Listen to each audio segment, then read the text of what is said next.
प्रखर प्रज्ञा सजल श्रद्धा चैनल के सभी श्रोताओं का स्वागत है। सभी को प्रणाम। परम पूज्य गुरुदेव एवं परम वंदनीय माता जी के चरणों में कोटि कोटि नमन वंदन करते हुए हमारा आज का विषय प्रारंभ करते हैं।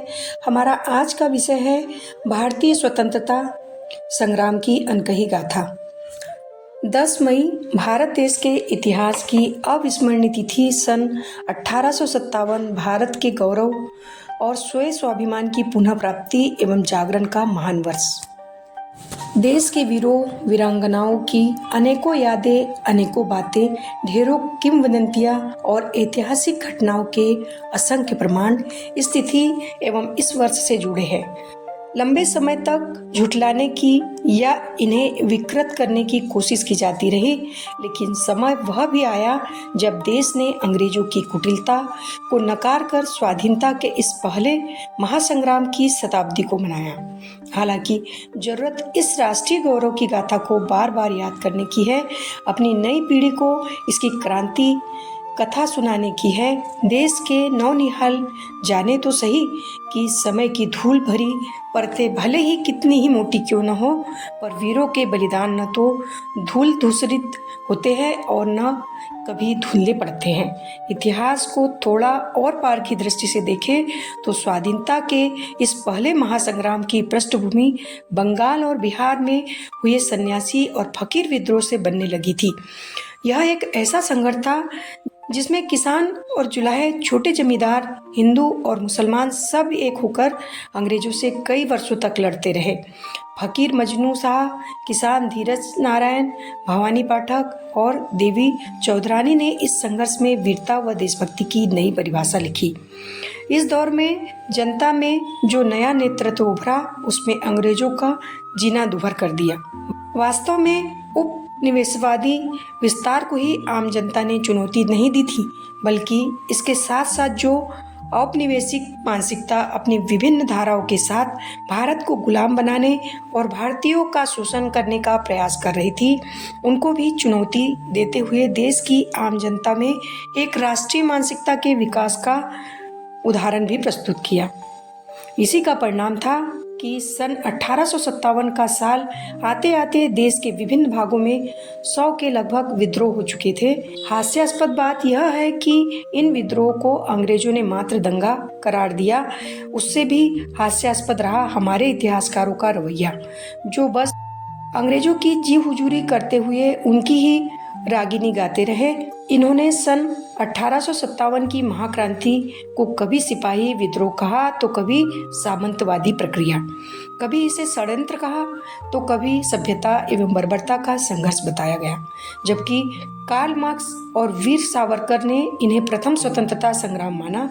दूसरी तरफ आम जनता में इस विद्रोह का नेतृत्व सदैव राष्ट्रीयता का प्रतीक और अंग्रेजों से संघर्ष का प्रेरक बना। बुद्धिजीवी इसके तत्वों के द्वारा जन चेतना जागरण के बजाय इसकी प्रकृति को लेकर बहस करते रहे, जबकि आम जनता ने लोकगीतों, कहानियों, कथाओं और किस्सों के माध्यम से इस संग्राम की गाथाओं का प्रयोग राष्ट्रीय चेतना के जागरण के लिए किया। आज देश की जनता को यह जानने की आवश्यकता है कि जिन इलाकों में अंग्रेजी सत्ता समाप्त हो गई, वहाँ कोई अराजकता नहीं थी। जैसा कि अंग्रेज इतिहासकार और उनकी खुशामद करने में लगे थोड़े से भारतीय इतिहासकार लिखते रहे, बल्कि यह स्वाधीनता संग्राम था। गौतम मरदा ने अपने शोध में यह प्रमाणित किया है कि किस प्रकार भारतीय जनता ने पश्चिमी उत्तर प्रदेश में कुशलतापूर्वक प्रशासन संभाला था, साथ ही अपने शोषकों को दंडित भी किया था। इसी के परिणाम स्वरूप कुटिल अंग्रेजों ने अपनी मदद करने वाले कई भारतीय राजघरानों को भी आदर सत्कार किया और ये देसी राजा लगातार भारतीय आज़ादी का विरोध करते रहे।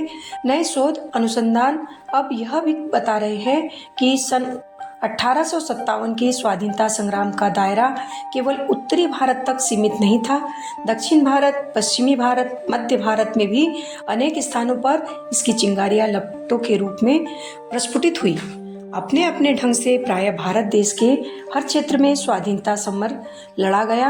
हालांकि अभी तक सन 1857 की महान क्रांति का अध्ययन सीमित स्रोतों पर ही आधारित रहा है। ये स्रोत औपनिवेशिक आर्काइव, कॉलोनियल ऑफिसर्स की डायरियों, पश्चिमी देशों के अखबारों की कतरनों, पुलिस एवं CIC की फाइलों पर आधारित रहे हैं। इसमें कुछ नया विस्तार अगर दिया भी गया हो तो वह अंग्रेजों के समर्थक सूबेदारों एवं सिप हसालारों की आत्मकथाओं पर आधारित रहा है। कुछ यात्रा वृतांत जिन्हें जन स्रोतों के रूप में प्रस्तुत किया है, वस्तुतः व्यक्तिगत वृतांत ही रहे हैं। ऐसे में लोक संस्कृति, लोक स्मृति, जन श्रुतियों, स्मृति परक कथाओं तथा लोकायनों की अधिक से अधिक खोज कर उन्हें सन 1857 के इतिहास लेखन में शामिल करने की जरूरत है। इससे सन 1857 की क्रांति कथा का विस्तार होगा और हम सबके लिए ज्ञान के नए आयाम खुलेंगे। सन 1857 ईस्वी के स्वाधीनता आंदोलन के एक प्रकार से जन आंदोलन में तब्दील होने के कारण ही उनकी लोक स्मृतियाँ आज भी जनता के दिलो दिमाग पर जीवंत है। वह इन कथाओं को कहती है, सुनाती है और इन्हें जीती है। उत्तर प्रदेश के ग्रामीण अंचलों व बिहार में ऐसे कई छोटे छोटे स्मारक हैं जो बताते हैं कि किसी तरह इस प्रथम स्वाधीनता संग्राम में छोटी कही जाने वाली जातियों के लोगों ने बड़े काम किए। आजमगढ़, साहेबपुर, आरा और उत्तर प्रदेश के उन सभी इलाकों में जहां यह स्वाधीनता संग्राम लड़ा गया था, इस तरह के स्मारक पाए जाते हैं। इन छोटी जातियों के बड़े क्रांतिकारियों में महिलाएं भी थी और पुरुष भी। इन्हीं में एक वीरांगना थी, झलकारी बाई, जो जाति की कोरी थी, लेकिन रानी लक्ष्मीबाई उन्हें अपनी सहेली का मान देती थी। उन्होंने रानी के साथ अंग्रेजों के विरुद्ध संग्राम में कदम से कदम मिलाकर युद्ध किया। ऐसे ही वीर नायक थे माता दीन भंगी, जिन्होंने बैरकपुर विद्रोह में महत्वपूर्ण भूमिका निभाई थी।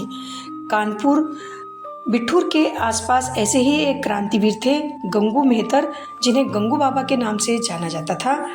तथ्य बताते हैं कि ये गंगू बाबा हरिजन थे और नाना साहब की सेना में नकड़ची थे। इनकी देह अत्यंत बलिष्ठ थी। ये पहलवान थे। इनका एक अखाड़ा भी था जहां अनेक युवक उनकी उस्तादी में कुश्ती लड़ते थे।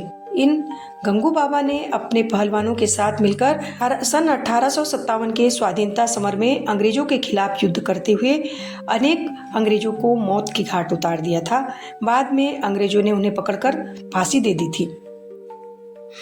राष्ट्रीय स्तर पर इस स्वाधीनता समर के व्यापक प्रभाव देखे।